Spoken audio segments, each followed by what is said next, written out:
Welcome to the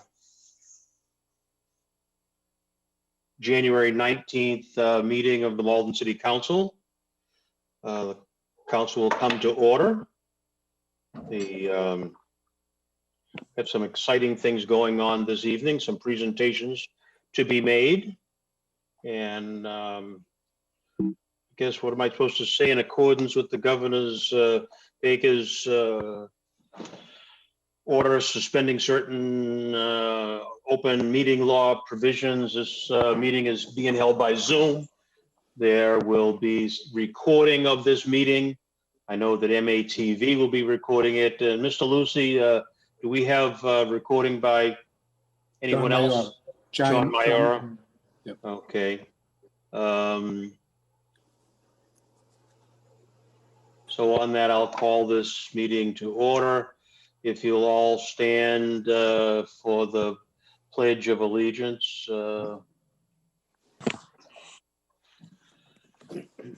I pledge allegiance to the flag of the United States of America and to the republic for which it stands, one nation, under God, indivisible, with liberty and justice for all. Would you please remain standing for a moment of silence as we honor our servicemen and women, and for those who have given the ultimate sacrifice.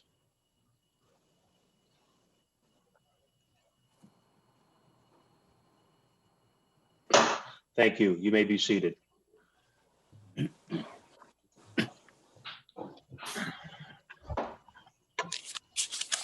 Clerk will call the roll. Kamel. Here. Condon. Condon here. Crow. Here. DeMaria. Here. Linehan. Linehan here. Murphy. Murphy here. O'Malley. O'Malley here. Sika. Here. Spatafora. Spatafora here. Winslow. Winslow here. Anderson. Anderson here. All 11 counted for. Okay. We have a couple of presentations that are going to take place this evening. We'll start with Jodie Salk. You're going to make a presentation from Malden Reads. Jodie, you are here, and the floor is yours. Thank you, Councillor Anderson. I, if it would be permissible, would like to share my screen for some slides. Go right ahead. Thank you. And while I'm doing that, I do want to say that my co-facilitator for Malden Reads, Ann Durso Rose, will kick us off and begin the presentation this evening. Can you see my screen? Yes. Yes. Great. Thank you. Hello, everyone, members of the City Council. Thank you so much for allowing us to do this presentation today. My name is Ann Durso Rose. I'm the Associate Director of UMA Urban Media Arts as of today, formerly MATV. UMA is so proud to be one of the lead collaborative partners, along with the Malden Public Library and a dynamic group of community volunteers, for the Malden Reads One City, One Book program. Now in our 11th year, Malden Reads is a community reading program promoting literacy and a love of reading, an appreciation of city resources, and most of all, building community here in Malden. In this time of unprecedented change, the world can seem so unfamiliar. The way we used to be able to connect, the way the world looks and feels, is so very different than a year ago. But as we practice resilience and patience and do what we can to help our community, there are a few things that remain constant, a few things that we can continue to do in exactly the same way as before. One of those is reading books. To curl up with a good book this winter, to escape to another place, another time, to learn someone else's story, someone with a very different background and life experience than any of us here at this meeting today. We can do that, same as before. That's why Malden Reads One City, One Book is more relevant than ever before. Because not only do we encourage reading, but we create ways to connect around reading a good book. Our program this year will look very different than in previous years. Most of our events will be virtual, but there will be just as many ways, quality ways, that you can connect. We are excited about our 2021 program and launching our 11th year. My co-facilitator, Jodie Salk, will be sharing details about our program with you, along with one of our wonderful volunteers, Martha Bazat. But first, Dora St. Martin, the director of the Malden Public Library, will briefly describe this year's main book selection. Hi, this is Doris St. Martin from the Malden Public Library. I'm excited to be here and very excited and honored to present to you this evening our main book selection for 2021, Born a Crime by Trevor Noah. As we reflected on all the events over the summer, our team wanted to select a book that would resonate across cultures in our own diverse and inclusive knit community, and would spark dialogue grounded in current events. We chose Born a Crime by Trevor Noah. In his memoir, Noah describes growing up in South Africa during apartheid, born to a Black mother and a white father. Through reading about racism outside the US, we are able to examine our own history here in our country. And in his book, Noah moved us through his storytelling and humor, and his story reminds us that books can challenge racism and bring about change. All of the city councilors will receive a copy of our main book selection, Born a Crime. We hope you will read this book and pass it on to others in the community. We encourage everyone here to read the book, talk about it with families and friends, come to any of the virtual events, and keep up with the programs through the Malden Reads website. This book and all the companion books shown on the slide are available at the Malden Public Library. For our very busy curbside service, we will get it to you. It's also available as an ebook on our Overdrive service and in several other formats. As we do with every year, we have also chosen some companion books for younger readers, grades pre-K through grade 12. You'll find a listing on the website. We are so pleased to hear from Greg Hurley, the Director of the Humanities for the Malden Public Schools, who told us during this process that this book will be an integral text supporting this year's hybrid learning, but we will also be able to continue to use them as an important piece of literature for many years to come. As an anchor institution for Malden Reads, the Malden Public Library is energized to share these books with the community and participate in this year's programming. And here to tell you more about this year's programming are Jodie Salk and Martha Bazat. Thank you, Dora, for describing this year's books. It is always so meaningful to hear how Malden Reads connects the community through good books. And in fact, we are providing over 2,000 copies of Born a Crime for Malden High School students and 400 copies of the companion book stamped a remix to our 8th graders. This is an exponentially larger purchase than ever before, and we are so appreciative we are able to do that. We invite members of the community to donate to help us with that cost. And now for this year's programming, we are honored to present to you and invite you all to participate in our 2021 program of events. And first, we want to give our very warmest thanks to Councilor Debbie DiMaria, who was previously a member of our steering committee and remains an honorary member. We really want to thank Councilor DiMaria for your support in developing the door decorating contest. And I'm going to ask Martha Bazat, a member of our steering committee, to share a few words about that. In celebration of our 11th year kickoff, Malden Reads is inviting the community to participate and celebrate together while staying safe at home. We are inviting members of the Malden community to decorate your front door wherever you may live, in a house, apartment, or condominium, and the contest will run until the end of February to encompass all of Black History Month.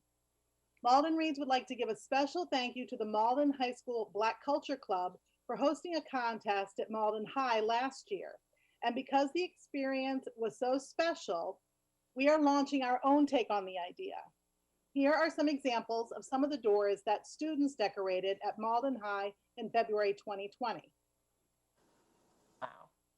So doors should be decorated reflecting themes from Born a Crime, such as cross-cultural friendships and humor and its healing powers. Winners will be selected in early March by consensus among our co-sponsors, Malden City Council, Malden Reads, Malden Arts, and the North Shore Black Women's Association. Winners will receive a framed certificate during an upcoming City Council meeting, as well as a copy of a Malden Reads book. The winning submissions will be featured on the Malden Reads website and social media. All the rules are now on our website, including information on how families can pick up supplies free of charge if needed.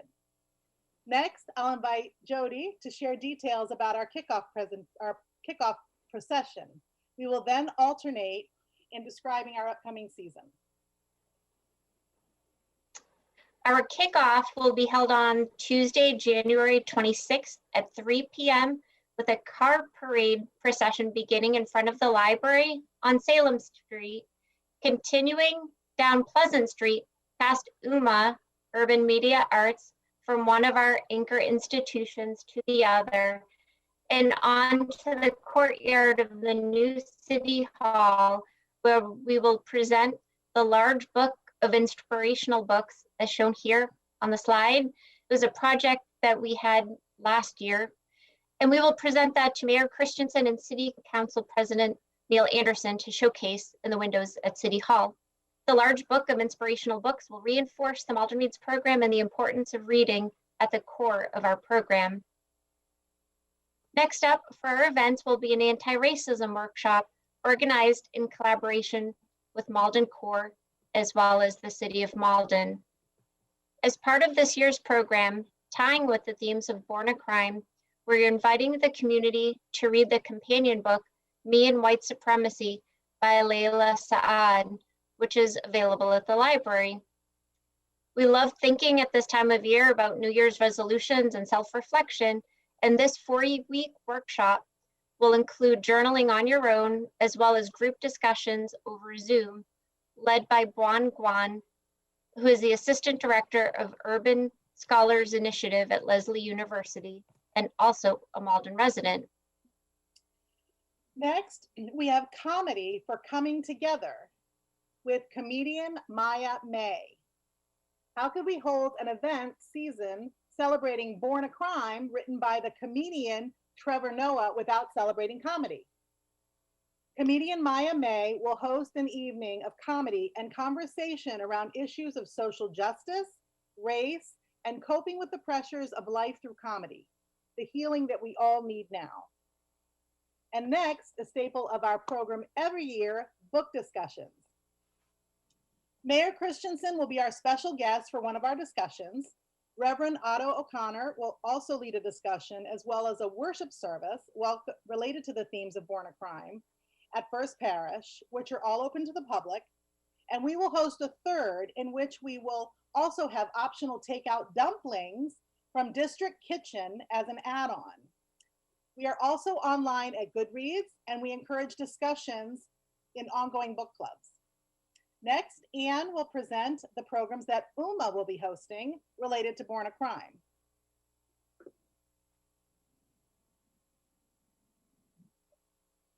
As part of the Malden Reads program, UMA, formerly MATV, will be hosting another writing and storytelling workshop called Stories from the Inside Out with instructor C.D. Collins, who is a gifted author, storyteller, and spoken word artist. Trevor Noah's book is a memoir containing a series of stories from his life growing up in South Africa. In this writing and storytelling workshop, participants will choose a story from their life to write about and share through a virtual presentation. UMA will also be offering a special edition of film building for Malden Reads participants. Film building is a co-creative, discovery-based form of filmmaking that requires no previous experience. The emphasis is on collaboration and cross-cultural sharing to create unique and meaningful short films that are then presented publicly in a virtual presentation. For our film building workshop related to last year's novel, Fahrenheit 451, we explored the topic of what is the antidote to despair. For this year's program, we'll explore a theme related to Trevor Noah's Born a Crime. We are also busy planning additional events that we will be sharing on our website as details become available. The Mass Memories Roadshow Stuck at Home edition is an opportunity for people to share photos of what connects you to Malden and submit the photos to an online archive at UMass Boston.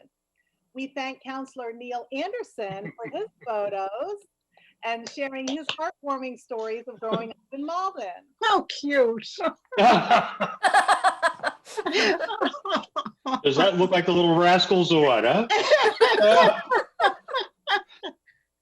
Counselors, I want you to know that that light-skinned kid that's on the bicycle, that's David Morse's older brother. He's my best friend. Oh. I'm sorry, go right ahead. I couldn't miss that. We'll also be hosting a virtual film screening with details to come, and we'll also be hosting a panel discussion held online in March with South African activists who work to end apartheid, who can speak to South Africa during apartheid, the international protest movement against apartheid, and how South Africa compares to systemic racism in the US. Stay tuned for details. Oops. For me personally, being involved in Malden Reads has broadened the types of books I would read. When you're on the steering committee, you help review the books being considered. So there's a lot of reading, but it's always a wonderful and surprising group of authors that I normally wouldn't have thought of. In fact, one of the most poignant books that I've read through Malden Reads was a young adult novel about the profound and lasting effects of poverty on Native American communities. But Malden Reads events are where the community magic happens, and that's where we need your help. All those events that we just described for you are events that, yes, in a pandemic will look different, but the heart of the program, which is one city reading one book, will still be there. And we hope to see your faces at some of those events. Thank you for your time.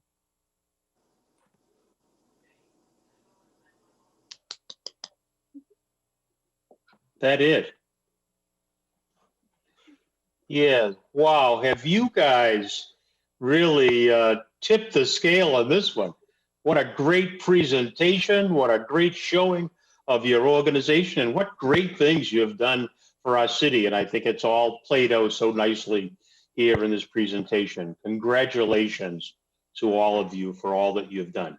Councilors, any comments that you'd like to make before we go on to the next presentation? Or have I said it? If I said enough for all of us, huh? Mr. President, I think Mr. President, we have a few hands up. I think a bunch of people have their hands up, Counselor. Mr. President, sorry. How come I don't see it? It's probably your view. Participants at the bottom of your screen. Let's see. Panelists, tip panelists, yeah. Yeah, go to panelists. Okay, let me find out what I'm not doing right. I should go to panelists. I am looking at panel. Oh, those are, I got a different color panelists. Oh, yes, look at them all. So Debbie DiMaria is the first that I see. Councilor DiMaria. Thank you, Mr. President. I do just want to say one word for being part of this this great group is passion. I can't even begin to tell you the excitement that just exudes from the Salk girls and Annie and Martha and all the participants. It's like where you think you have a great idea and the next year you beat it. So I can't wait to read the book. I know Lisa Cagno delivered the books to us, and I thank you for allowing me to be part of it. So I yield. Thank you. Thank you, Councilor. Councilor Linehan. Thank you, Mr. President. I just mostly want to just congratulate all of you for doing not only such a dynamic presentation, but for pivoting during COVID and making the honestly just as excited about the events as when we could do them in person is really a huge feat. So kudos to you for doing that. I'm extremely excited to have my copy of the book and get reading, although my ability to get through books has been significantly curtailed since I became a member of the city council. Unfortunately, I love reading. And I would give just a brief plug for the library and their curbside pickup. It is so easy. They've made it so simple during COVID. You know, the website is really fast to get signed up. You can go in and reserve things. I think I've been maybe a little too ambitious. I have a lot of late fines on there. It's maybe a little bit too easy to get books reserved these days. But just for anybody looking to get, you know, the copy of the book or for their kids, that's a really easy way to do it. And I was hoping maybe at the end that we could all hold up the book and get like a photo, even though we usually do it in person. Maybe we could just do, you know, like a cheesy screen grab or something, and might be nice to still capture it like we were still in person. So just a huge thanks and congrats, and I look forward to reading it, and thank you for all you do.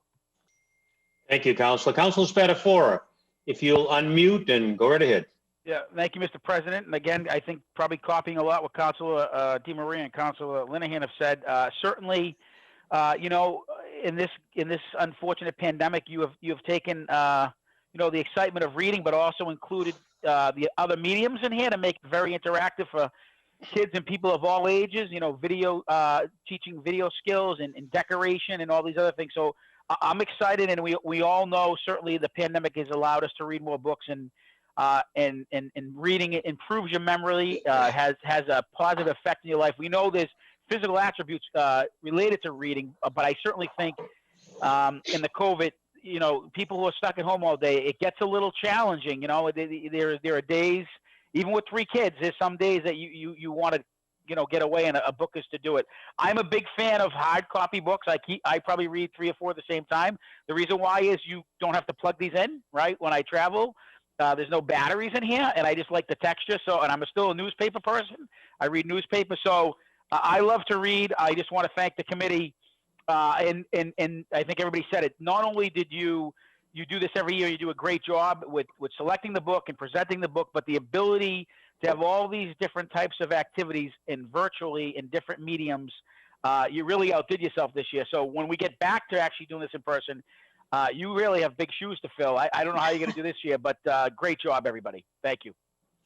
Thank you, Councilor. Councilor Crowe. Thank you, Mr. President. You know, you have to echo what everybody else is saying. Boy, you know, a pandemic has not stopped Malden Reads. You really kind of, you know, knocked it out of the park, I think, with lots of different things. So over this weekend, I finally finished a book that I was reading, and since it was such a rainy Saturday, I actually went and picked up the book. So I started reading it. I'm not done yet, but it is a great read. It's an easy read. It's very entertaining. It's very poignant. So his perspective around race and racism as a person of color, and his mother, boy, she's a tough nut. I like her. But so I just am so pleased with all that you've done, and that you've not allowed a pandemic or pivoting into something different to slow you down whatsoever. So congratulations. Thank you, Councilor. Councilor O'Malley. Thank you, Council President. I just want to say thank you also. I was so inspired. I got a background that is Malden Reads.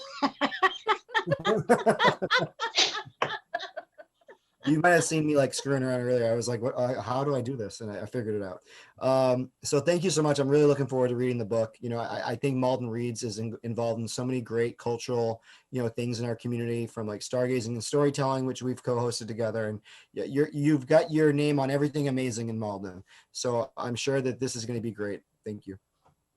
Thank you, Councilor. Councilor Kamel. So yeah, just to echo the thanks. So last year I was super excited when we got the book Fahrenheit 451, and I launched right into it. So I was really excited when Lisa Cagno texted that she dropped the book off. Unfortunately, by the time I got downstairs, my wife said, "Oh, did you see the book here? I was just about to check this out of the library." So looks like I'm going to have to wait about 3 weeks or whatever it takes her to read it. So, but as soon as she's done, I am very excited to read it. So thank you very much. You'll have 2 folks here among the many in Malden who are reading the same book at the same time, and just what a great year after year. thing that you folks do. And so just to echo everybody else, thank you so much. Thank you, Counselor. Counselor Winslow. Yeah, no, thanks once again. The books you've chosen over the years have been so wonderful and enlightening for everybody in Malden. So it sounds like another great book. It sounds like I appreciate Councilor Crowe didn't spoil it for everybody, just give a hint. So, but yeah, looking forward to reading it and participating in the events that we can. It's an exciting thing that you do, and keep up the good work. Thank you. Thank you, Counselor. Counselor Murphy. Thank you, Mr. President. It's always tough to go last. I think I'm the last hand raised here. So first of all, I agree with everything everyone said, so I'll try not to repeat it.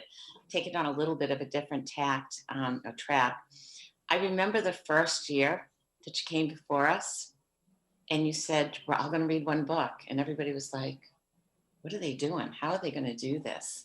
I mean, it was really such a novel idea, a little pun on the word novel, but you pulled it off that first year, and each successive year has just gotten bigger and better, and you have pulled more people in and just shown the love of reading to our community. And to keep, for someone who does fundraisers and has done many different things, to keep something going for 11 years is a testament. Most things fail after a year or two. They're great the first year, the second year, the third year, and then they just disappear. But to be in your 11th year, kudos to all of you. You've done an amazing thing for the city of Malden, all of our residents, our children, and you're leaving a legacy, which is fabulous. So thank you all. Absolutely. Absolutely. Can I just tell you all a little personal story? When I was in the service, I was coming back from Vietnam. I was on an aircraft carrier. Our last port before coming back to the United States is that we stopped in Cape Town, South Africa. This was during the days of apartheid. And about 2 days before we hit port, we had a crew meet. I was on an aircraft carrier that had about 4,000 crew members, and they brought all of the non-white servicemen together for a meeting to tell us about what we had to go through, how when we went ashore in South Africa, we had to carry identification, that we had to, there were restrictions of places that we could go. And it was such a shock to us, having just come back from Vietnam, where we were coming back supposedly fighting for the cause of democracy, and your non-white servicemen were being placed into that kind of situation. So this was in a case where many of you weren't even born then. This was 1967, I guess it was. And when the civil rights leaders of the country heard about this warship coming back from Vietnam, having to put their non-white servicemen into that kind of situation, there was enough protest, enough citizen involvement to protest this. And so when the carrier was coming into port, we could see the crowds of people coming down Tabletop Mountain, down the roadway. You could see them from miles away heading there to see this carrier, this warship that was coming in. It was the Roosevelt, the name of the ship that I was on. And they were going to open up this ship to visitors from South Africa. And what was decided was that instead of putting their non-white servicemen into that kind of situation, they just canceled liberty for everyone, so no one could go ashore. But during the 3 days that we were there in Cape Town, we were there to take on more fuel oil so that we could make the last trip from there back to Florida. And I have to tell you that while we were taking the visitors aboard ship, it was probably the first time that they told us that they allowed white and black and all to come on the ship at the same time. There wasn't the segregated groups coming on board, and those of us black and brown and yellow and red servicemen were so proud of the reaction that we had as being American servicemen. The South African blacks that would see us wearing patches on our arms that were the same as our white servicemen gave us that kind of pride of being American servicemen and that whole sense of pride of being American servicemen compared to what we saw in South Africa even makes me emotional as I begin to think about telling the story. So reading the book, I think, is going to be very, very meaningful for me personally. So thank you all very, very much for bringing this forward. Thank you. Well said, Mr. President. Okay. Well said. Okay. All right. Next order of business. We have Ron Cox, Ann Durso Rose, and O.C. Schwab from MATV will appear before the City Council on MATV's name change to UMA. It's me again. Welcome you again. So this one time I have my UMA hat on. Thank you for allowing us to have this presentation. I'm Ann Durso Rose, Associate Director of UMA, Urban Media Arts, and I am going to share my screen for a shorter presentation, but I just want to make sure that I share the sound as well. And I'm going to hit present. And can everyone see that? Yes. You can. Okay. All right. So hi, everyone. Hi. Today, January 19th, MATV, Malden's Media Center, did a ribbon cutting and has officially changed its business name to UMA, which stands for Urban Media Arts. Now, some of you might be saying, well, it's about time. You've been saying MATV, soon to be UMA, for over a year now. And you would be correct. We first announced our plans to change our name over a year ago at our annual meeting in October of 2019. But becoming UMA turned out to be more than a new name and a logo change. The reason we are changing our name is that we had evolved from being Malden's cable TV station to a multimedia center serving the community both in and beyond Malden. We had become much more than the 3 cable access channels, public, education, and government, whose oversight was the main reason for our establishment as Malden Access Television in 1988. But defining our new identity involved a lot of hard work and exploration, not to mention a major rebranding effort that relied on the input and expertise from our very own community. We couldn't just pull back the curtain and proclaim a new identity without going through a good deal of self-reflection, change, and growth. It was really the pandemic that helped us hone in, crystallize our mission, and define who we are becoming.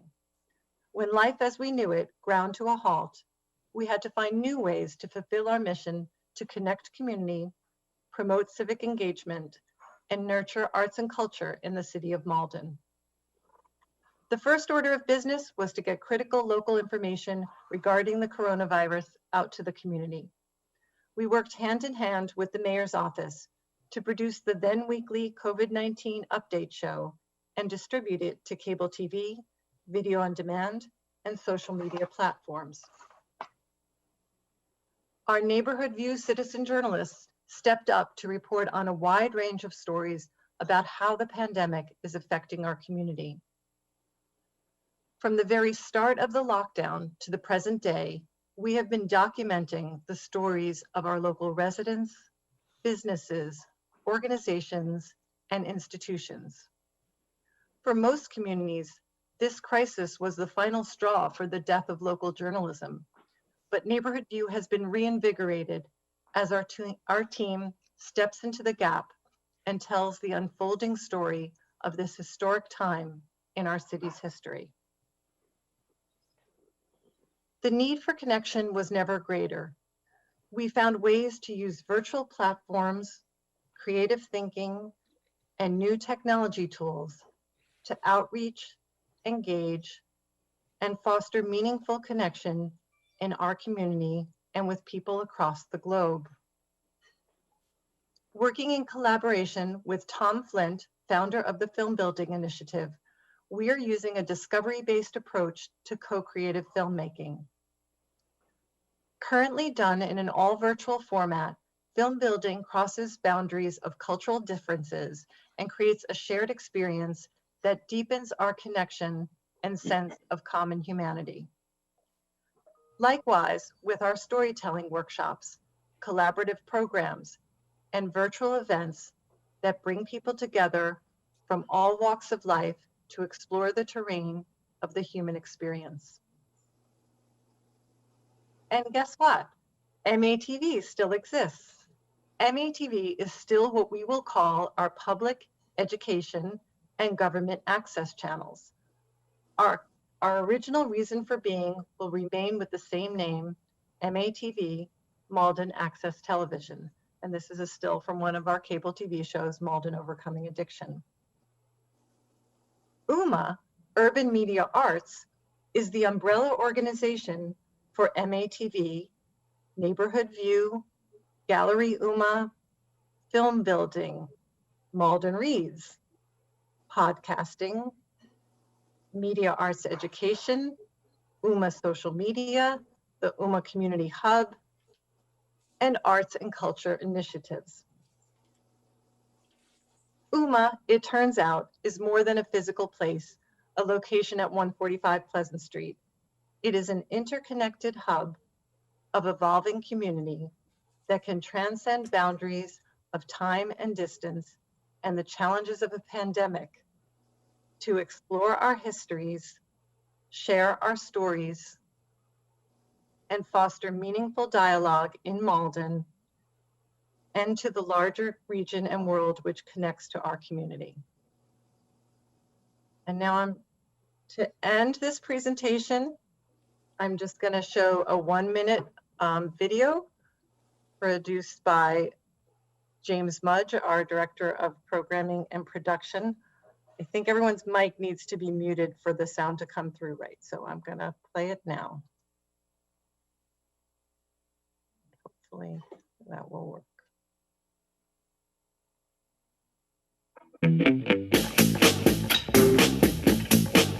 As we innovate new technologies, those innovations change the way we communicate. We build upon existing ideas and make them better. And as our technologies evolve, it changes the way we express ourselves. It changes how we connect with each other. It changes us.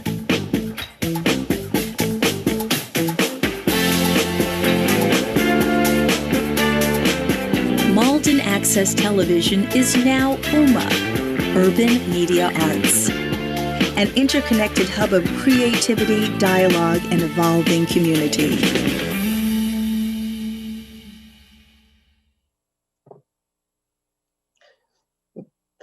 And we're back. So Ron is just going to say a few words. So Ron. All right. Thank you, Ann. That was fantastic. Hello, City Councilors. I'm Ron Cox, Executive Director of UMA, Urban Media Arts. And I want to thank you for allowing us to make this presentation. But I also want to recognize and thank the entire staff and board of UMA and all the work they have done for all these years as MATV and for the work that they've done in becoming UMA. I also want to give a special thanks to Osha Schwab, our Director of Membership and Marketing, who's played a leadership role in our visioning and rebranding efforts. She's actually been instrumental in helping us create our whole new UMA identity.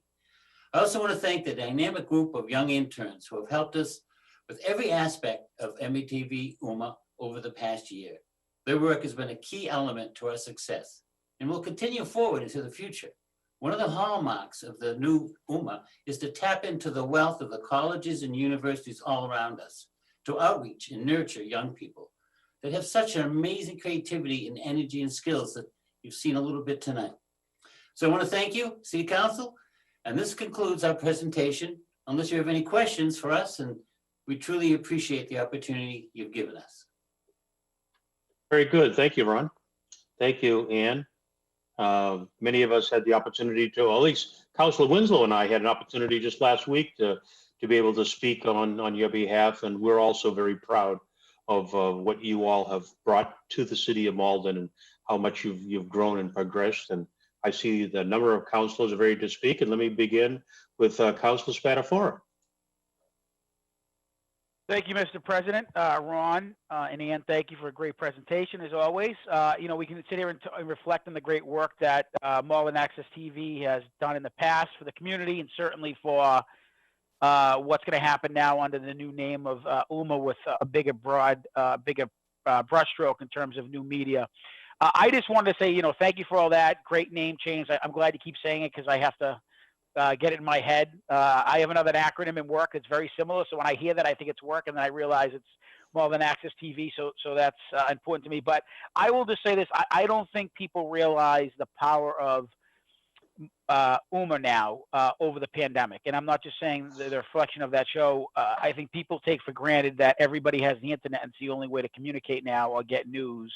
And I do know there are people of certain, not just age brackets, but certain areas of the community that rely on that show for their news. I know that the mayor's show that he had met a guest on with the COVID was instrumental in people getting that. And I didn't realize until a couple of residents, one being an older aunt of mine, said that she doesn't have the internet, or she does, and she doesn't use that much, and she used Malden Access TV to get the mayor's address, and also just to kind of feel part of the community with some of the videos you had out there. So again, back to reading in the COVID, everybody has certainly looked at new ways to reinvent themselves, but just besides the entertainment value and the fun factor of UMA, I think it was very important for you to use your power and persuasion to help the public get much needed information in a time of COVID that they may have not gotten on that medium. So thank you for that, and I look forward to many more years.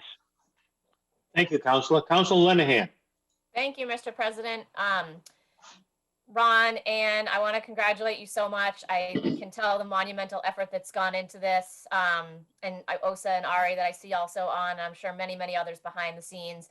I just kind of wanted to echo a little bit of what Councilor Spatafora said. You know, the access that you've provided in these really challenging times has been so instrumental in keeping people connected and informed. And I know you've worked on different social media channels, even, you know, some that I don't particularly use, but that I've heard others do. You know, you've done a great job kind of reaching out to different generations and different users of technology in different ways, and applaud you for that. And the only question I really had, having been through a few rebrandings myself and knowing the slog that it really is, can you talk a little bit about how you, briefly of course, how you got to kind of the brand identity in terms of like the colors and the logo and what that signifies, just so that folks can understand kind of what's the color scheme all about? What is the logo saying? That kind of stuff. Who's going to take that? I can take that. I would say, Lisa, you take this. Yeah, sure. The logo design process was quite a long journey, which wasn't linear. But I think what happened is we hired a logo designer, and she pulled together some designs, and they immediately burst with energy. And there was something about the way she used the color and blocks. So the idea was the creating of the letters sort of symbolizes blocks that can be reformatted and structured and pulled together to build something. The two dots, which we call umlauts, are sort of these symbols of connection and technology, radio signals, sound waves, and they can move. And they symbolize sort of that movement that we are part of, movement of technology, movement of information, movement of connection between each other. And and then there's the simplicity of it that sort of opens up, it gives the frame for the colors of the people that we represent in our community. And so those were some of the ideas that she came to the table with. And it was an immediate response. There were, of course, always differences of opinion about this. The other thing she represents is sort of the idea of media and the vibrancy of media. And that certainly we are about media, which is fundamentally about people. but we're getting plugged in to the technology that can connect us. And as you've already spoken to, it's so vital now with the COVID. And I think even as COVID disappears, we'll have that continuing to complement our in-person connections.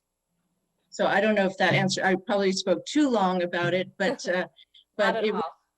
it was definitely, and I will say one other thing. I think the key to the new identity is that UMA is much more than the sum of the parts, that we will be UMA because of you and all the other people who contribute. And we're trying to create that frame for people to plug in so that we can maximize who we are together.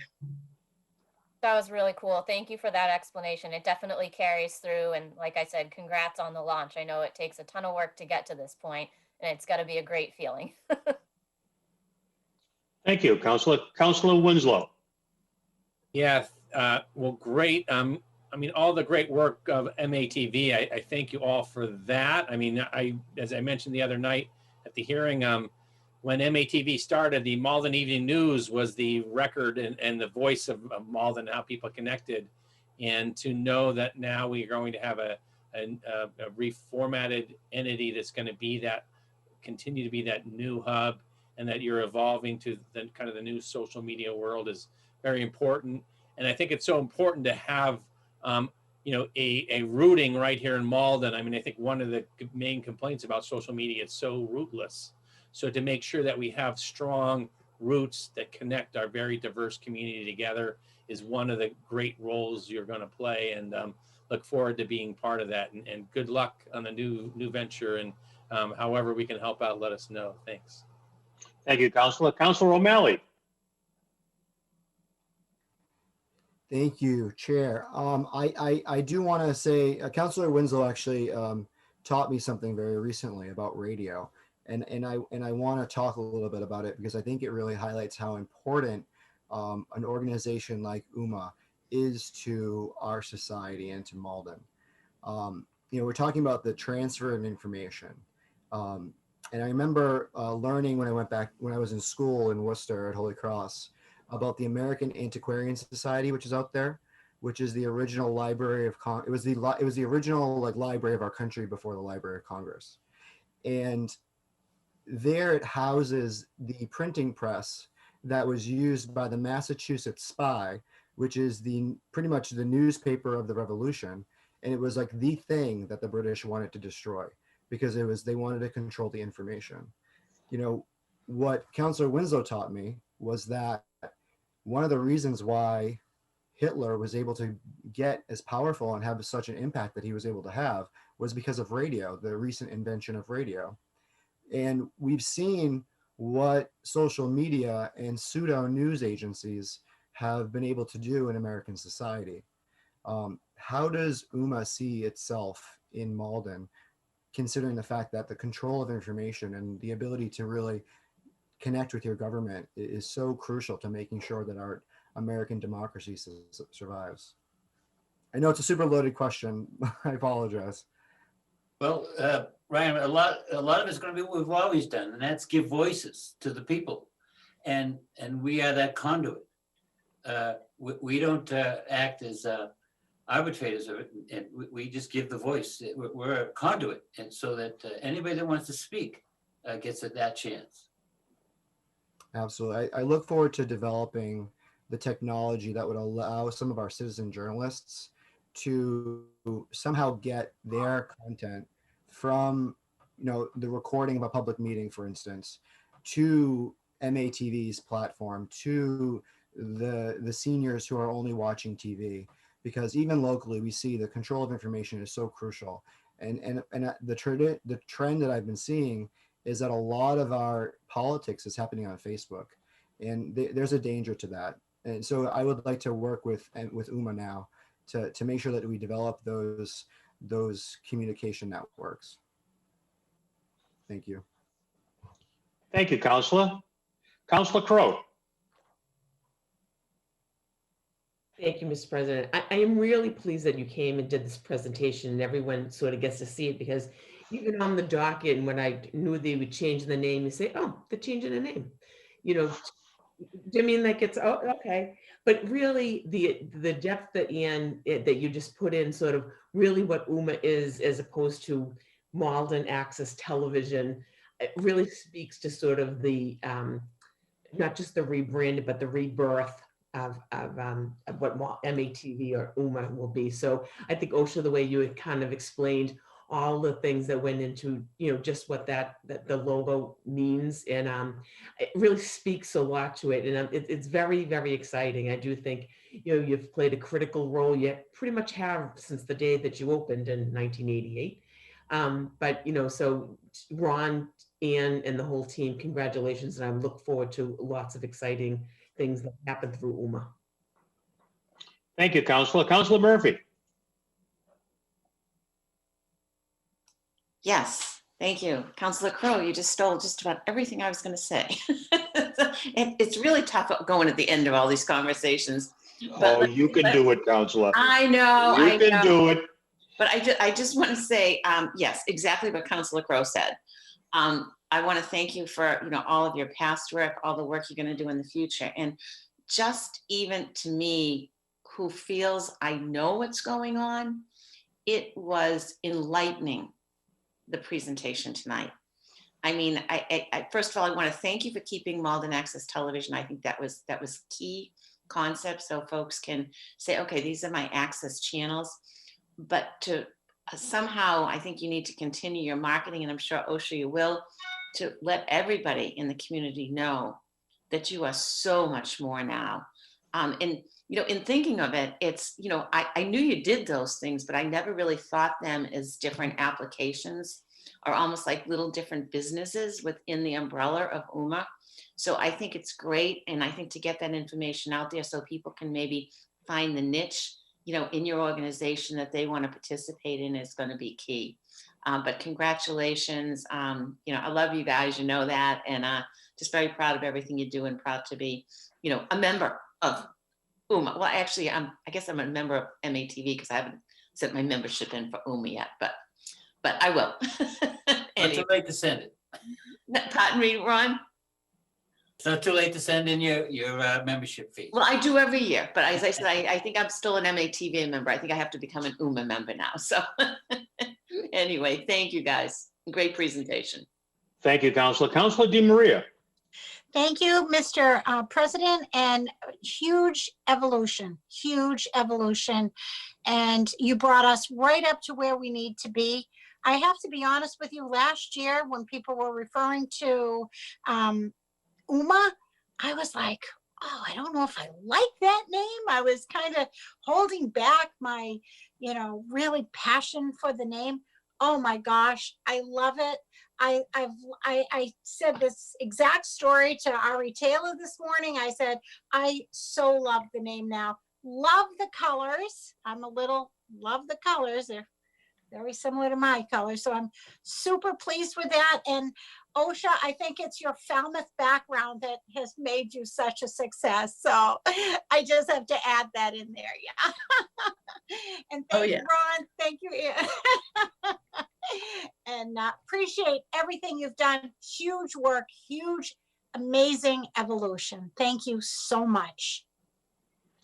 Thank you, Councilor. Councilor Kamel. Well, Councilor Murphy, you weren't last, I'm last. I won't try to repeat everything everybody else said. I think everything's been said. Amazing job, amazing presentation tonight. Super exciting going forward. And again, thank you. Love everything you guys are doing. And what a fantastic role you serve here in our community. So thanks. Thank you, Councilor. Okay, anyone else? And let's go on to the next order of business. Again, thank you all.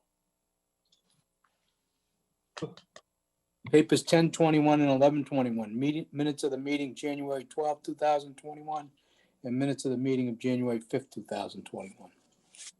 I'll make a motion to accept both. On Councilor DiMaria's motion, on Councilor Winslow's second to that motion, second that emotion. Let's see, I had a comment on these. Now, do we have, I do have a comment just on the meeting minutes of January 5th.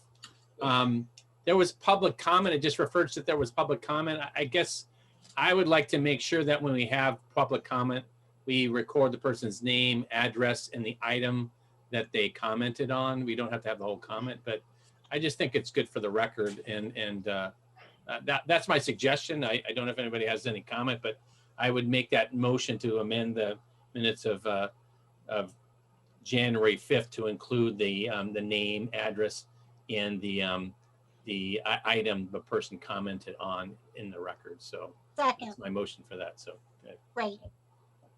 okay, let's take one thing at a time here.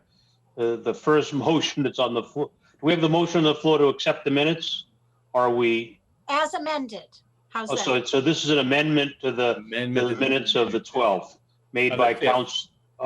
Amendment to the meeting minutes of January 5th. I don't have any comments on the 12th, but. Okay, so on Councilor Winslow's motion to amend the minutes of January 5th, seconded by Councilor Di Maria, the clerk will call the roll. Mel, Yes. Condon, Condon, yes. Crow, Yes. Di Maria, Di Maria, yes. Linehan, Linehan, yes. Murphy, Murphy, yes. O'Malley, O'Malley, yes. Sika, Sika, yes. Spatafora, Spatafora, yes. Winslow, Winslow, yes. Anderson. Anderson, yes. And if I could just add to that's a good suggestion, Council Winslow.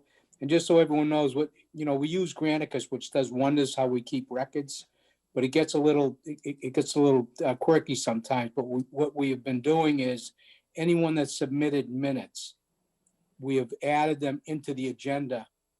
If you went into Granicus on the agenda item for the minutes, you'll find all of the minutes there. So we've had there's one recent meeting where we had 5 public comments. Those 5 public comments were entered into the agenda in Granicus. So the actual comments are in there as well.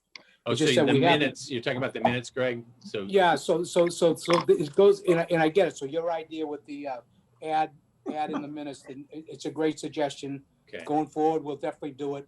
But just so those people that send the letters in, they are in Granicus under the agenda that night. So we add them after the fact, just so that their whole comment gets in there as well. But nice suggestion, and it'll get done going forward. All right, thank you. Okay. So I can make a motion to approve both sets of minutes as amended. Second. On Councilor Winslow's motion to approve the minutes as amended, seconded by Councilor Di Maria, the clerk will call the roll. Kamel, Yes. Condon, Condon, yes. Crow, Yes. Di Maria, Di Maria, yes. Linehan, Linehan, yes. Murphy, Murphy, yes. O'Malley, O'Malley, yes. Sika, Sika, yes. Spatafora, Spatafora, yes. Winslow, Winslow, yes. Anderson. Anderson, yes. Passes 11-0. Those minutes have been accepted. The next order of business. Paper 20 dash, do you want me to read all these licenses, Council? Did we get the minutes to the January 12th meeting? Oh, I'm sorry, January. Didn't 12th. we just approve the minutes of the 5th now? My motion was for both of them. For both, Yeah. yeah. Yep. And we all knew that, right? Yep. Okay, good, okay. So, and do we have any public comment at all tonight? No, we don't. No public comment, okay. Next order of business. So we have some licenses, paper 20-21, Class 2, Andy Service Center, Inc., 356 Lebanon Street, 3 cars, it's a renewal. Paper 12-21, Class 2, Broadway Auto Motors, Inc., 495 Broadway, Malden, 27 cars, it's a renewal. Paper 13-20, Class 2, Regano's, 1081 Fellsway, Malden, 20 cars, it's a renewal. Paper 14-20, Class 3, Malden Broadway Auto Body, Inc., 590 Broadway, it's a renewal. Paper 15-21, Extended Hours, Walgreens, 185 Center Street, Malden, 24/7, it's a renewal. And paper 16-20, Livery, Linda De La Ricano, 259 Mountain Ave, Number one, Malden, one livery, it's a renewal. Mr. President, I'd like to move all 5 of these papers into a license committee, please. On Councilor Condon's motion that we refer these papers to license, if the clerk will call the roll. Mel, Yes. Condon, Condon, yes. Crow, Yes. Di Maria, Yes. Linehan, Linehan, yes. Murphy, Murphy, yes. O'Malley, O'Malley, yes. Seeker, Yes. Spatafora, Metaphor, yes. Winslow, Winslow, yes. Anderson. Anderson, yes. Papers referred to license. Councilor O'Malley, do you have your hand up? I do. I apologize. It looks as though we have an attendee with their hand raised that wanted to speak during public comment. I apologize. I just wanted to bring your attention to it. I have an attendee with my hand raised, with their hand raised. Yeah, it's Janelle DeVitz. There should be an option to allow to talk if we want to. You see any objections? No. No Nope. objection. Okay. So let's see how we allow to talk. Attorney everyone. DeVitz, Yes. go right ahead. Good evening. Janelle DeVitz, 3 Chardon Street in Ward 2. I just wanted to thank Ron and Ann for the presentation on MATV, now UMA. We had an ascertainment meeting with the cable folks and the mayor last week, and I would just encourage everybody to think critically about the budget this year and trying to get MATV as much funding as possible, so that UMA moving forward has the resources to do the marketing, to do the outreach, to do the expansion that they have in mind, so that we can better service Malden and all of our surrounding communities. Obviously, I think the beauty of UMA became apparent during the pandemic, but there's so much more that they can do. And so long as we get the funding from the cable contracts and whatever additional funding you guys can get during the budget season, that's super important. So, we appreciate all the thanks tonight. And as a board member, I just really encourage you guys to try and fund that organization as much as possible so they can continue doing the good work. Thank you. Thank you. Next order of business. Paper 17-21, resolved that the City of Malden Council President invite Police Chief Molis to appear before the Council's Committee on Public Safety on or about January 26, 2021 to report on trends in crime in Malden, use of force, and major law enforcement actions in 2020. On the paper, Councilor Winslow. Yes, thank you. I don't know if you remember, but just as we were getting word of COVID, I had scheduled Chief Molis to come to the council last March, and we decided to have Chris Webb speak on COVID instead of the chief. So we have not had a recent update on just general crime trends. And also, of course, over the past year, the police in 2020 have started to track more information about the use of force. We have a lot of community members that have been working hard to review our use of force policies and just generally get an update in terms of what's going on with our police department. So that's the purpose, and I just figured it would be good to put in a paper so that the all counselors in the community could be aware that subcommittee meeting coming up, and that we can hear from the chief on things that are happening with policing in Malden. So. Thank you, Councilor. Councilor Di Maria. Yeah, oops, okay, that's great. Yes, and I honestly say thank you to the sponsor of this paper. I think it's been unanimous discussion within the public safety subcommittee. My only question is normally, and maybe that has been the wrong procedure, but normally as a chair of a committee, we call a meeting and then we make sure within the subcommittee, and we make sure that the entire city council is invited, because usually these meetings really go a long time. And I mean, maybe that's not feasible during the Zoom process, but normally, I mean, it's just the process of the chair. I mean, to go back to Councilor Kinnon, when he served as chair of that, it was an annual thing and it was always before a meeting. So, you know, I'm happy that it was on the docket, but normally it's allowed. So just thought I would add that. But I so support it. So thank you. Thank you, Councilor. Councilor O'Malley? Thank you. If I could be added as a co-sponsor, I'd appreciate that. You know, in conversations with Councilor Winslow, you know, we did think it was a great idea to start having, you know, the chief come in and do regular, you know, meetings about the crime statistics. You know, we had having spoken with the chief, you know, the discussion was, you know, maybe we could do it on a monthly basis, because that's really kind of how crime is going to be going. It's going to be going on a monthly basis. And, you know, I think that we've all seen the headlines recently, and I think it's important that both, you know, us as a city council as well as the community are up to speed on kind of what are the trends going on. You know, a lot of the time it's crime of opportunity, you know, as simple as, you know, leaving vehicles unlocked or new ways in which they're learning how to use your key fob to unlock your vehicle. But as we've seen recently, tragically, it can even result in being related to murders of young people in our community. So I think it's really important that we get ahead of this and that we're really informed about what the crime trends are.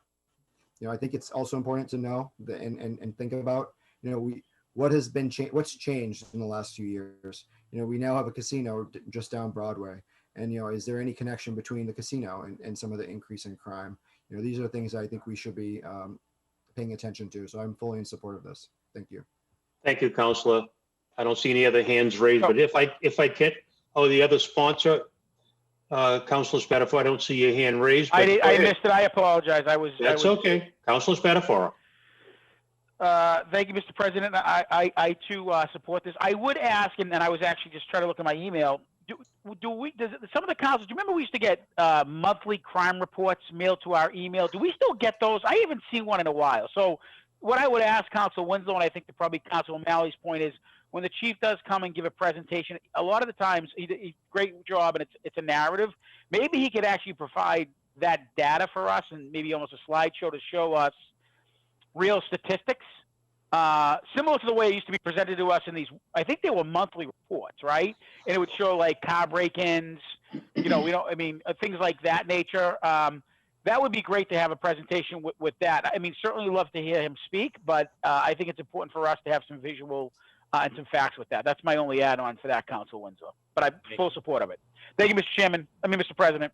Yeah, thank you, Councilor. Yeah, from the chair, I'll say that when Councilor Winslow called to talk with me about the chief, and he was first talking about having the chief come before the full city council, and I suggested to him, and I'm going to suggest to all of you committee chairs, that there are certain departments that you as chairpersons are kind of overseeing. And I think that you know, we all have access to Zoom, but to have the chair of the Public Safety Committee chairing the meeting, I think makes good sense.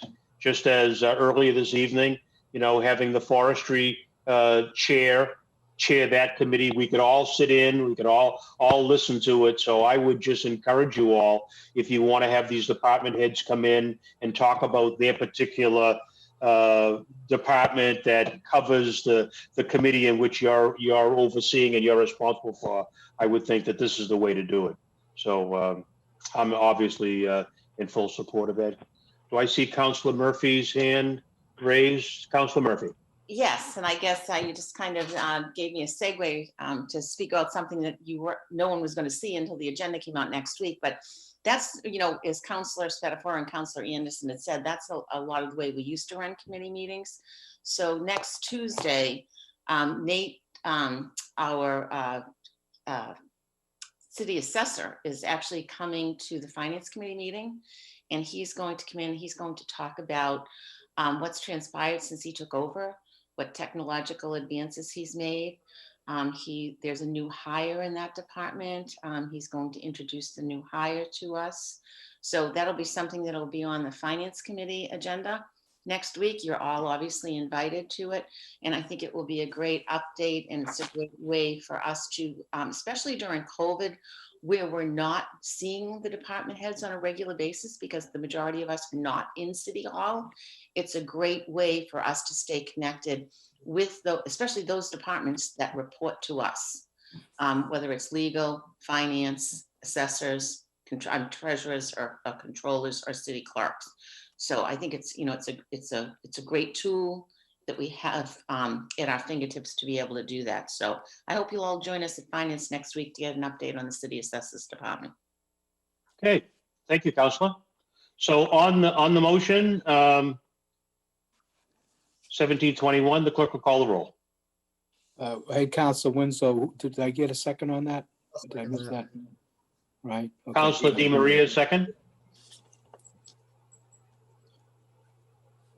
Kamel, Yes. Condon, Condon, yes. Crow, Yes. Di Maria, Di Maria, yes. Linehan, Linehan, yes. Murphy, Murphy, yes. O'Malley, O'Malley, yes. Sika, Sika, yes. Spatafora, Spatafora, yes. Winslow, Winslow, yes. Anderson. Anderson, yes. Paper carries 11-0. Thank you. Next order of business. Paper 18-21, communication. The Conservation Commission's request to have the City Council adopt the Wetlands Bylaws, City of Malden Wetlands Protection Ordinance. On that communication, first sponsor, Councilor Winslow. Yeah, over the past several years, there's been conversations between the Waterfront Committee that I vice chair with Councilor Murphy on, and some discussions with the Conservation Commission. We don't have what's called a local wetlands bylaw, and that creates some limitations on what our Conservation Commission can do in terms of regulating what happens along our waterways, and also enforcing things. So I worked with them and the Waterfront Committee to come up with a draft, but we wanted to have their official review of it. So this is basically the Conservation Commission's review of a draft bylaw that they're sending back to the council, and as well as some other more general recommendations on what that is. So so some of it is a bylaws, technically an ordinance. So I think we should refer generally this to rules and ordinance. And I guess I defer to Councilor Murphy as to whether we would work on that as initially as a joint project with the Waterfront Committee or not. But it's just the Concom's been there's a lot of new members on the Concom. It took them quite a while to kind of review and process this, and now it's back to us and to kind of review and then enact the legislation that'll give our Concom more authority to work on wetlands. So. Thank you, Council. Let me let the other sponsor of that paper speak next, Councilor Murphy. Thank you, Mr. President. Yes, Councilor Winslow, I think that it should be a joint waterfront and ordinance. We should refer to a joint waterfront and ordinance meeting, committee meeting. I think it's extremely important at this point, especially everything that's going on with Malden Riverworks. The grants that we've been getting, the 11th hour grant, we just got the municipal vulnerability grant. So the Waterfront Access Committee, was formed for the purpose of helping create ordinances that would benefit not only the waterfront, the businesses, but the citizens as a whole, and bring life to our river. So I'm so thrilled to see this come down from Concom. And I think it's going to be a very exciting document to work on. And there's a number of people from the prize team and the steering committee from Malden Riverworks. I think that we'll be able to add some commentary to some of the deliberations. So looking forward to the discussion. Thank you for putting it on the agenda. And that would be my suggestion. We refer to a joint waterfront ordinance committee meeting. Okay, so we'll make that. Let's let Councilor Di Maria speak, and then Councilor O'Malley, and then we'll take up that motion. Okay, so thank you, Mr. President. So we're not actually just filing it, we're referring it, is that right? So we might need to change ordinances. And I'm definitely supportive of that, but I think we're going to file it. So I did take some time to try to read it this weekend. Oh, it was very painful because it's so detailed, but I ended up talking with Isaac Slavin, who was just terrific to explain kind of from his point of view, exactly this this work, this bylaw. And he did say that it somewhat mimics the state, but it has the Malden spin specific to what we need. But certainly if we're not filing it, then I certainly will be more than happy to save the rest of my comments for a joint meeting. So I do support this. Thank you. Thank you, Councilor. Councilor O'Malley? Thank you, Council President. I also am very much in favor of this. I do want to also mention that the chair of Malden Concom is actually on as a attendee, Isaac Slavitt, and he's done a great job in that organization. And in the past, I do want to remind the council, we chose to increase the stipends that these members get because we know that it is going to be a lot of work in terms of how we kind of get ahead of this. And the fact that they've been able to produce such a detailed regulation is great. Looking forward to passing it. One of the things I would like to talk to Councilor Murphy and Councilor Winslow on is I'm working on a zoning change along the Malden River so that we can get setbacks before any other properties get redeveloped. We've had a few come up where we've been fighting to get minuscule paths, and it's been fighting tooth and nail at the planning board. It would be really great, and I think it would behoove us to get a zoning ordinance in quickly. So I'm working on that, and I'll share that with you. Hopefully we can sponsor something together. Thank you. Thank you, Councilor. You mentioned that the chair of the CONCOM is one of the attendees. Isaac, would you like to address the council, make any comments?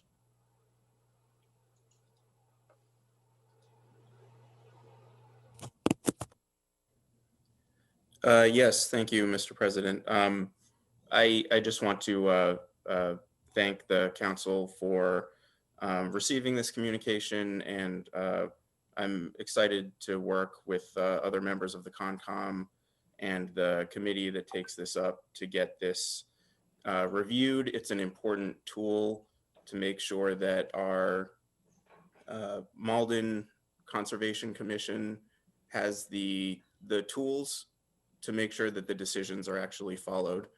We have recently come up with a number of circumstances where we have properties that we're trying to get in touch with, and it's difficult to get in touch with them. And unless we're going to actually take the matter to court, the CONCOM without a local ordinance doesn't have a whole lot of in-between options.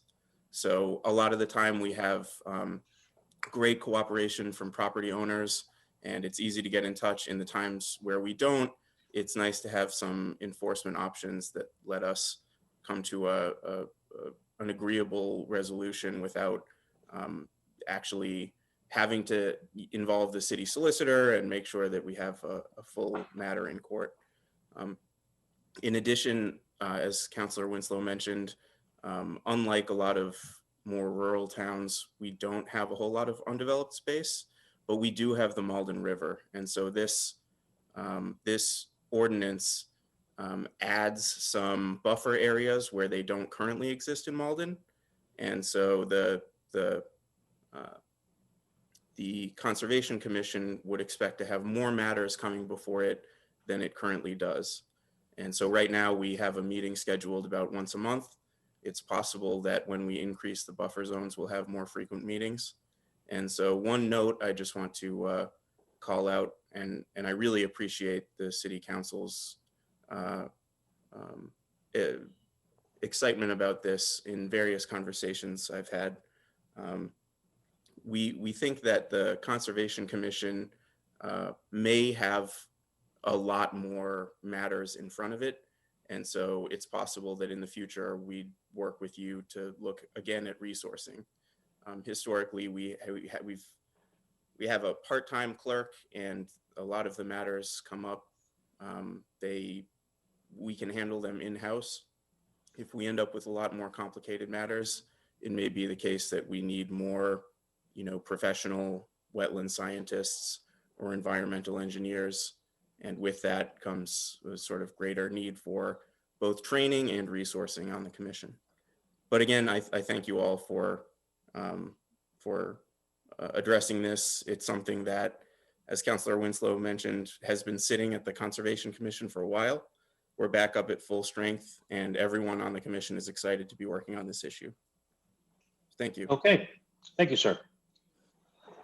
Let me just, I don't see any other hands raised, but I will say that for any of the public that is listening this evening or watching this play out another time, I hope that you've been able to see, and we're not finished this council meeting yet, but I hope you've been able to see the kind of opportunities that our citizens have to participate in different aspects of our Malden government. We saw, a group of volunteers with UMA, a group of volunteers with Malden Reads, the Conservation Commission, and others. So I often get, and I'm sure the rest of you councilors get as well, people who are asking you about how they can get involved in doing things in city government.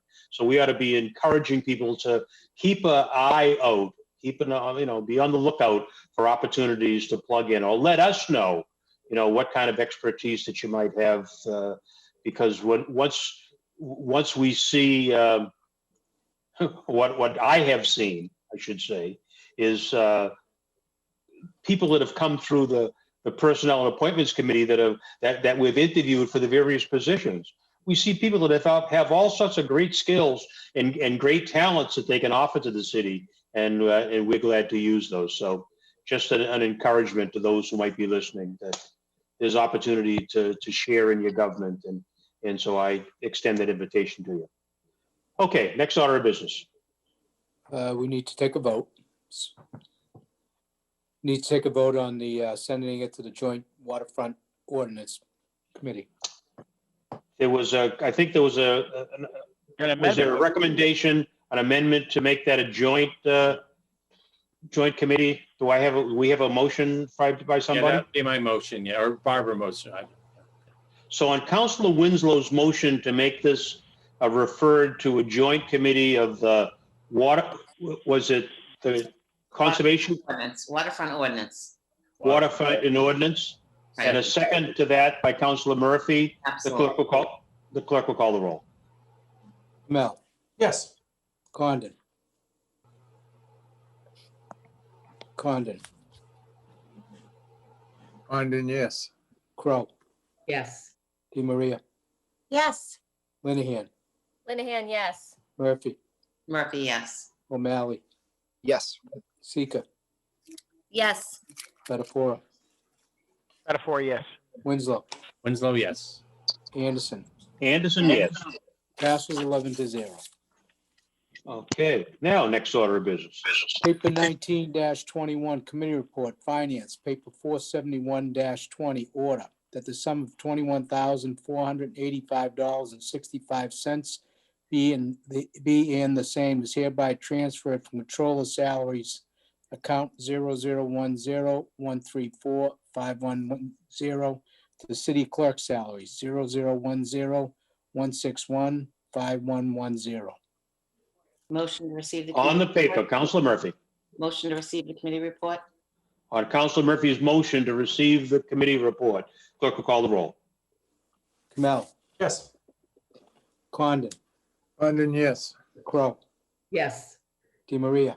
DeMaria, yes. Linehan. Linehan, yes. Murphy. Murphy, yes. O'Malley. O'Malley. Technical difficulties. O'Malley, yes. Sika. Sika, yes. Betafora.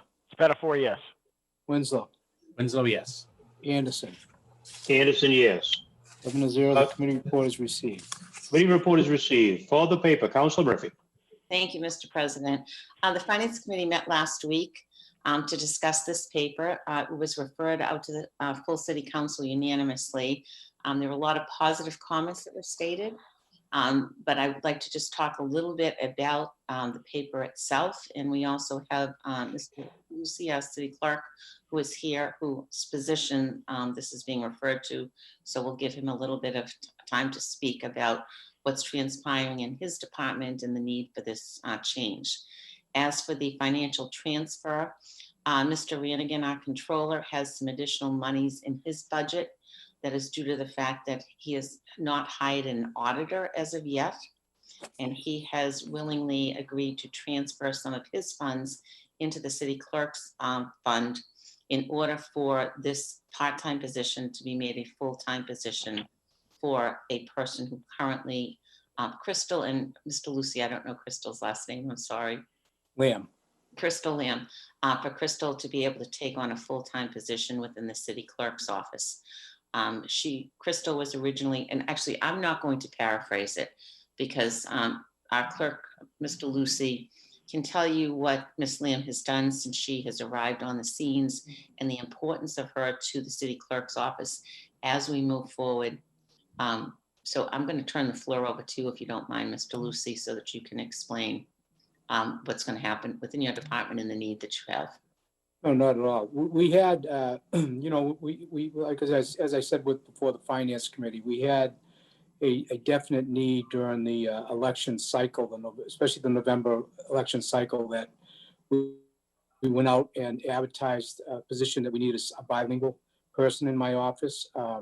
You know, with the mail-in ballots and the complications of that election, you know, it brought on a ton of interest. And a lot of the folks that had interest in that race, English wasn't their first language. So through, you know, COVID money and a little bit of money in the election budget, we posted a position. We wanted a bilingual person to help us with the voting process. And we got about a dozen applicants. We went through an interview process. We brought it down to 3, and then we interviewed 3, and then we brought on Crystal. And it was just such a huge asset, you know, being able to, you know, converse with the Asian population in Malden. And what started out to be maybe a position just to help us with the ballots turned around. Crystal, you know, when she was up in our office on that part-time basis, she learned, you know, how to answer phone calls, the process that we did up there, you know, the functions that we do for the public. And she was just a huge asset. So it just evolved, and we saw what kind of help she could be with just our day-to-day that the city, you know, is requirements from the public. And a lot of it comes from, you know, the Asian population. And we really do, we just don't have somebody to, you know, make that flow of work and you know, get what's required of our office out. So, you know, once the voting was off, once the voting got over with, you know, we realized Crystal was just a huge asset. So, you know, we just try to find a way, hey, is there some way we can keep her on, and not just as a part-time person, but as a full-time. And in talking with Controller Ranigan, he did have money in his budget that he wasn't going to use.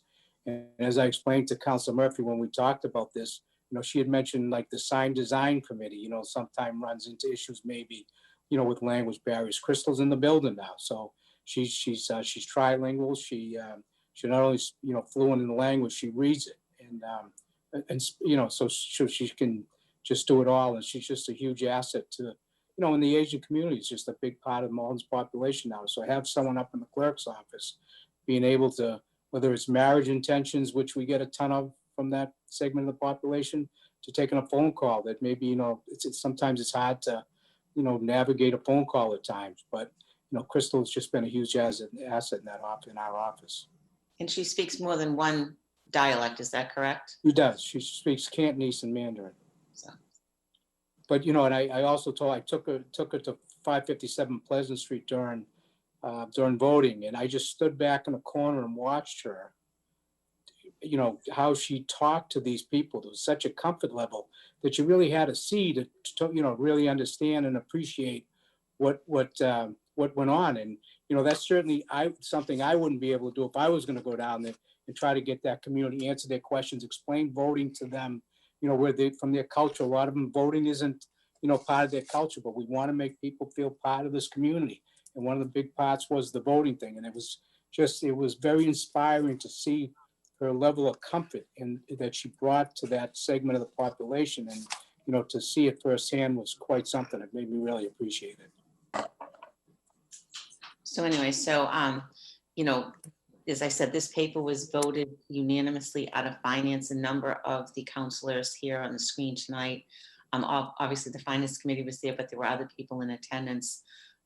It seemed to be well received, and I would hope that this would be voted out favorably off the floor this evening.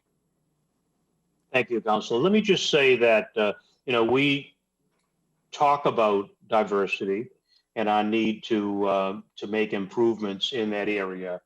I hope this is a signal to other hiring managers here in the city of Malden that when we have these opportunities, we need to take advantage of it.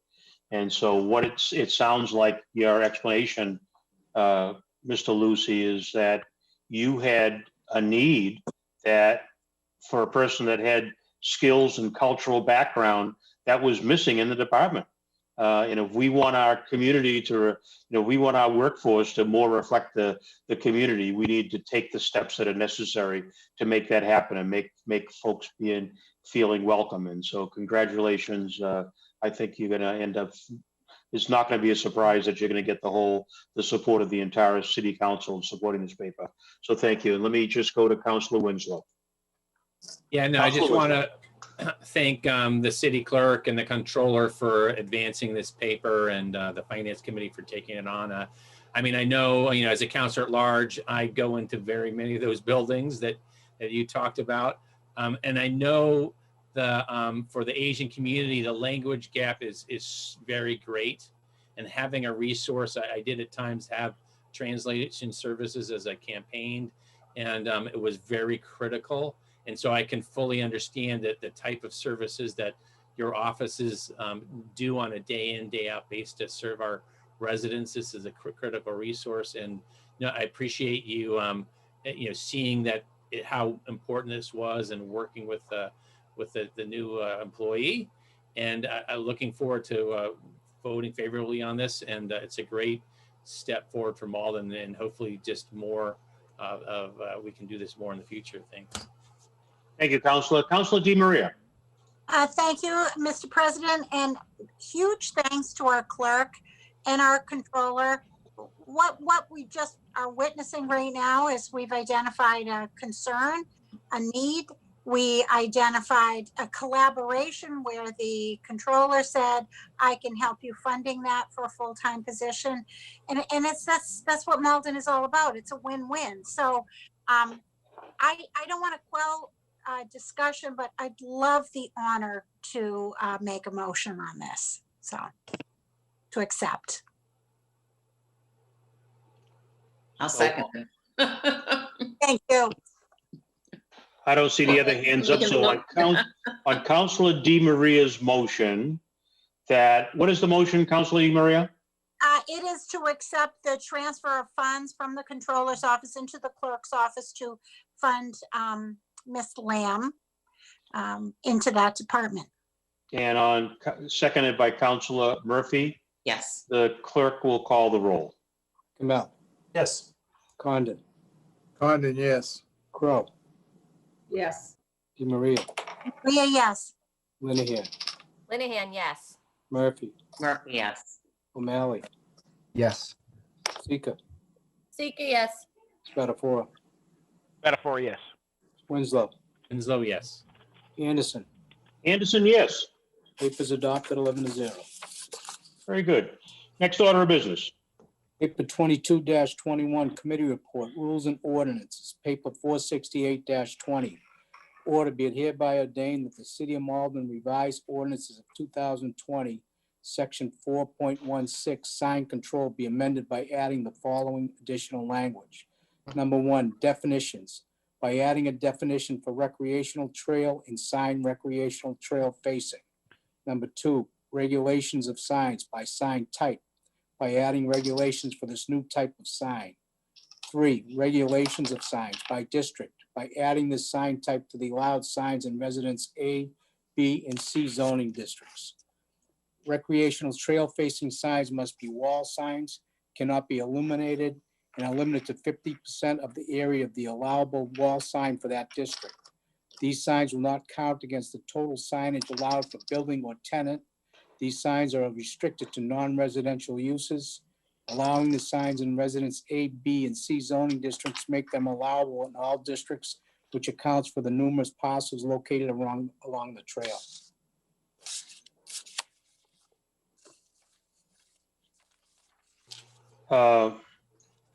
The sponsor of that paper? We're going to receive the no. We're gonna vote. On Councilor Spatafora's motion to receive the committee report. Are we enrolling it or ordaining it, I guess? Be enrolled once it's received. Yep. We're ordaining it. What are we doing, clerk? Oh, I thought, was this on the 5th or was this just? So this hold on, let me try to think committee. So this came out of committee. We might be enrolling it. We're ordaining this. I think we're ordaining this, Mr. Clerk. No, I think we're enrolling. Okay, all right, let's think of, I'm home, so I don't have the beauty of having it being in my office, but. So this would have been, you had a committee meeting last week. Correct. So that would have been the 12th. So this would be enrolling it because we didn't have anything the 5th. Yeah, so I'm going to receive the committee for it, tell you the vote, and move forward. Everybody else remember that? I mean, I'm a little COVID memory too. Does everybody agree with that? Yeah, he's just saying that enroll is the first step, and then Just enroll. Yeah. Yeah. This is Yeah. It was on last Correct. week. Yep. So we have a motion To receive the committee report. Second. On Councilor Spatafora's motion to receive the committee report, clerk, call the roll. Mel, Yes. Condon, Condon, yes. Crow, Yes. DeMaria, Yes. Linehan, Linehan, yes. Murphy. Murphy's confused. I could have sworn we had this on 2 weeks ago, and even the docket says ordained. It says committee report, be it hereby ordained. But that, it's gonna say that anyways. It will? So, yeah, so we didn't have that many, so we had a similar paper in ordinances, if you remember, like 4 to 5 weeks ago, but it was different from this paper. Okay. So we've only had, this is only the 3rd meeting of the year. So on the 5th, we didn't have any committees. Correct. So this would have been in ordinance last week. Okay, all right. I have the agenda last week right here, and it was on last week's agenda, and it says. Yeah, Barbara, Council Murphy, it was referred before the new year, and then we didn't have the committee meeting till last week to talk about it. Even though we've been talking about this topic for the last probably 4 weeks, that's why I think there's a little bit of confusion there. Okay, well, Murphy, yes to enroll. No, this is to receive. accept the committee committee report. We're receiving, this vote is to receive the committee report. Murphy, yes to receive the committee report. Stika, Stika, yes. Spatafora, Spatafora, yes. Winslow, Winslow, yes. O'Malley, yes. Anderson, O'Malley, yes, and Anderson, yes. Yeah. So on Council Spatafora's motion to enroll, the clerk will call the roll. do I have a second on that? Sorry, I had my hand raised. Councilor, before we vote, Councilor O'Malley.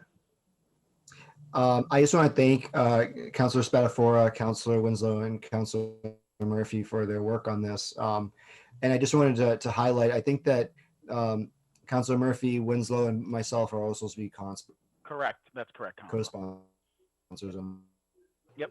this particular paper. Full support. Thank you. And having said that, I'll second it. Yep.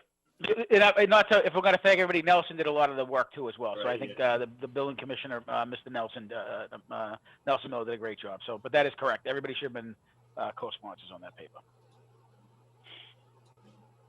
We good? We're good. Thank you, Mr. Clerk. Okay, can we take this vote now? Kamel, O'Malley, yes. Condon, Condon, yes. Crow, Yes.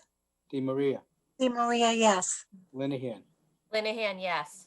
Murphy, Murphy, yes. O'Malley, O'Malley, yes. Stika, Stika, yes. Spatafora, Spatafora, yes. Winslow, Winslow, yes. Anderson. Anderson, yes. Papers enrolled. Okay, next order of business.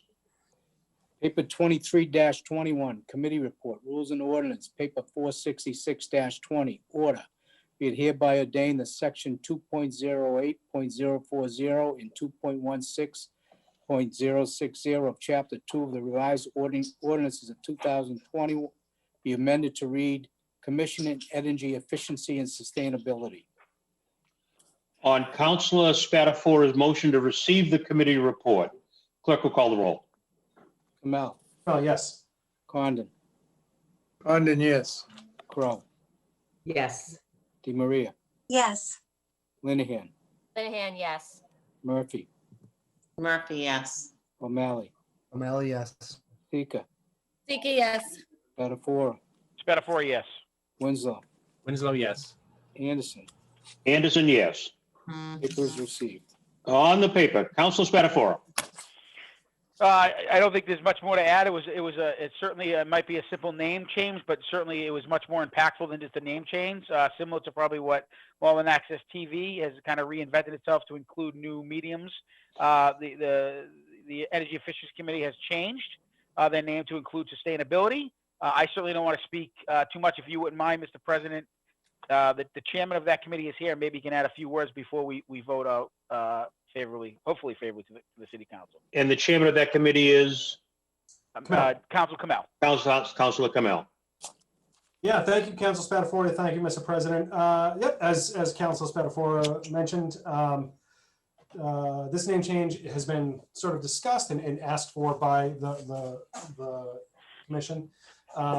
It's always been part of the mission. It's been in there in the ordinance and spelled out, mentioned several times, sustainability.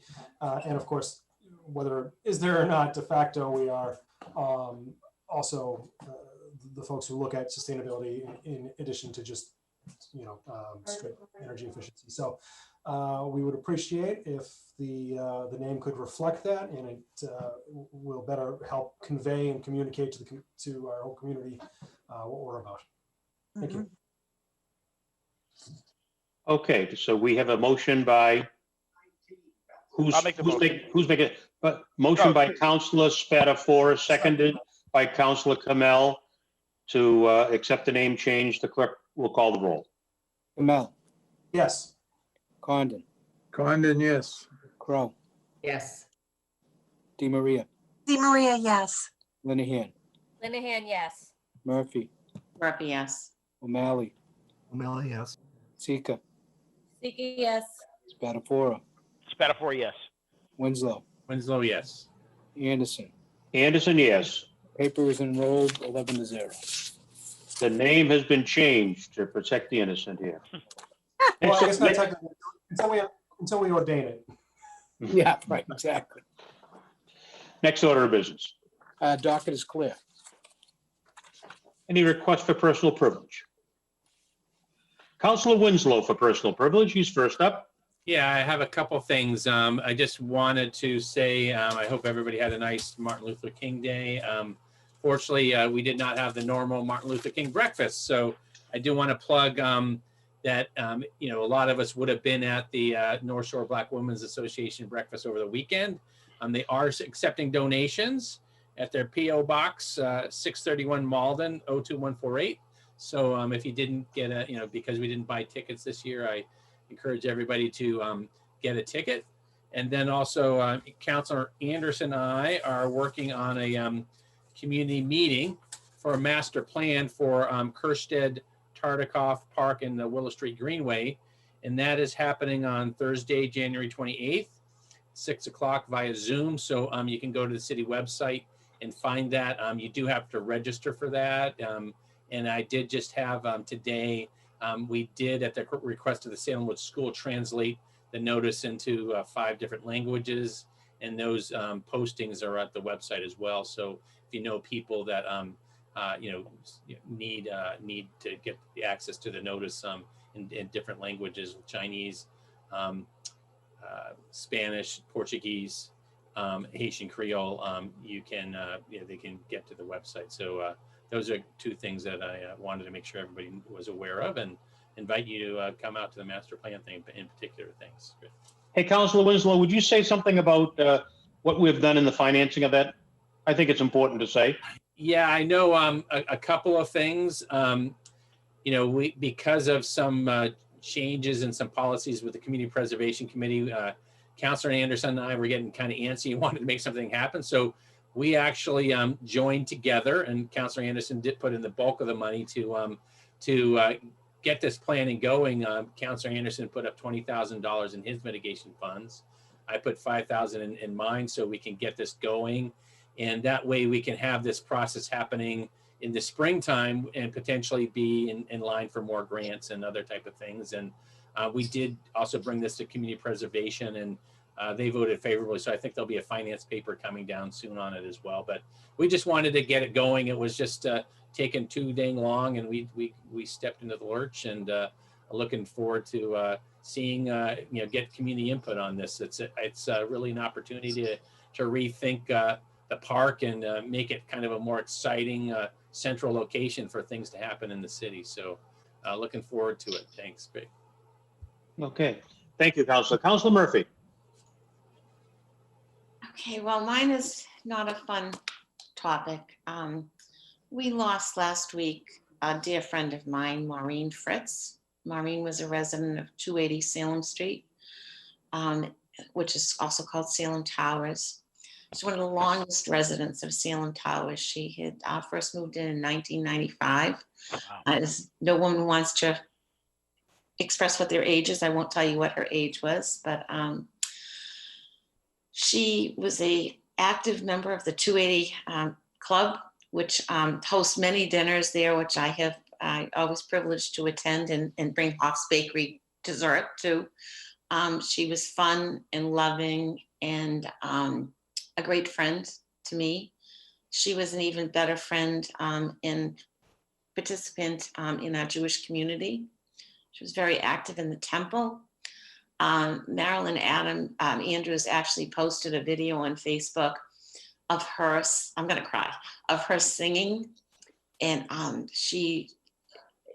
just to see the life in her as she was singing with the choir at the temple is, it's amazing to view. If any of your friends with Marilyn Andrews, go look at her page and you will see Maureen singing in one of the clips, and just the fun and the excitement and how she brought people into the song was absolutely amazing. So I would like to have a moment of silence for Maureen this evening, because she will be sorely missed as a member of the Jewish community, the Malden community, and the Ward 5 community, and the Salem Towers community. So please all stand for a moment of silence.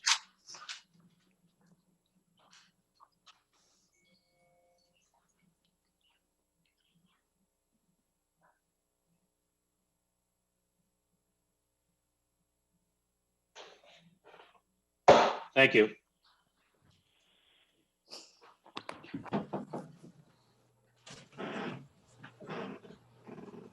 Councilor Murphy, can I just comment?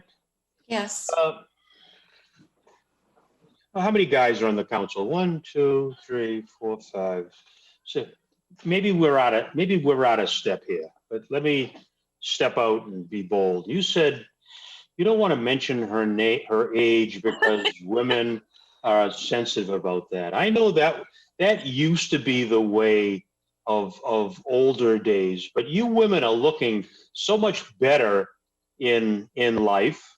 That are you still hiding your age, or are you proud of where you are at whatever mature age? I mean, I know you and I and Paul Condon, we seem to be proud when we say those of us who are over. Well, I will say, I guess I will admit it. I will say Maureen's age. She was 86 when she passed on the 11th month. And I am just the reverse of that. I am 68. So. All right. I guess I'll just throw that out there. How about for the rest of you women? Could you tell, could you help enlighten us men? Whoa. Wow. What is happening? This is very progressive here, Neil. I don't think you want to go down that path. I do want to get down that path. If we're doing something wrong, I just ask for some guidance on that. next week we'll be talking about our weights. So just. No one wants to offer any guidance to us, just to us guys who are trying to understand? I think you should quit while you're ahead, Neil. You do, okay. All right. I don't know. I think that I don't think it's as personal as it used to be. I think both men and women are really looking so much better than they did 20 years ago. That's my point. Like, I'm 65 and very proud of it. And proud of it. Yeah. Yes. Yes. It's the Okay. preservatives. It's the preservatives in the food. Hey. Amen. Okay. Thank you, Councilor. Councilor O'Malley. You're next. Well, that worked out well. Yeah. You want to tell us how old you are? Yeah, How old are you? Like 68. I'm half of that. I'm 34. Oh, okay. And proud of it. I want to just announce that we're going to have the third and final public engagement meeting for the feasibility study for the Spot Pond Brook Greenway. That will be on next Wednesday, the 27th of January at 6 p.m. You can go to www.cityofmalden.org/Spot Pond Brook Greenway to sign up for the Zoom. We have all of the meetings from the previous two meetings recorded. We have the presentations also up there. Looking forward to people attending. And hopefully someday we'll be able to ride our bikes or walk down the Spot Pond Brook Greenway to the Northern Strand Trail to the Tartikoff Greenway that you are working on with Councilor Winslow. I know tomorrow is inauguration. It's been a long 4 years. I'm really excited to see a peaceful transition of power. I'm really excited to see all the beautiful flags, close to 200,000 flags on the lawn. So, I think it's looking up. And, I just want to thank you all for the year it's been and looking forward to this coming year. Thank you. Thank you. Didn't we miss something this evening? Wasn't there a 5:30 memorial of something in honor of all of the persons who died of the COVID-19? I think didn't the president do? Yeah. The president-elect. He did. The president-elect. He did. He addressed the nation as the president-elect in front of the Washington Monument overlooking the reflecting pool and talked about the 400,000 people that have passed away to COVID. It was, I think they called it the hailing ceremony. Yes. Mr. President. Yes. Yes. Yeah. Amen. Thank you. Councilor DiMaria. Thank you, Mr. President. On a local, of course, a global push, the food insecurity that we are experiencing, especially during COVID, I just wanted to remind everybody that our warming center is always accepting donations. They are right on Eastern Avenue, and you can certainly find them online, but it's they're very much in need with the food insecurities, both with our homeless people and others, families in need. So that's my plug, and thank you very much. Okay, thank you. I don't see any other hands. I think we've had a very productive meeting this evening. Thank you all councilors.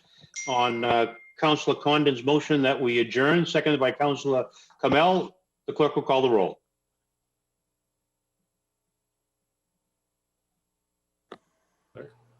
If you'll unmute yourself, Mr. Lucy. Maybe the clerk left.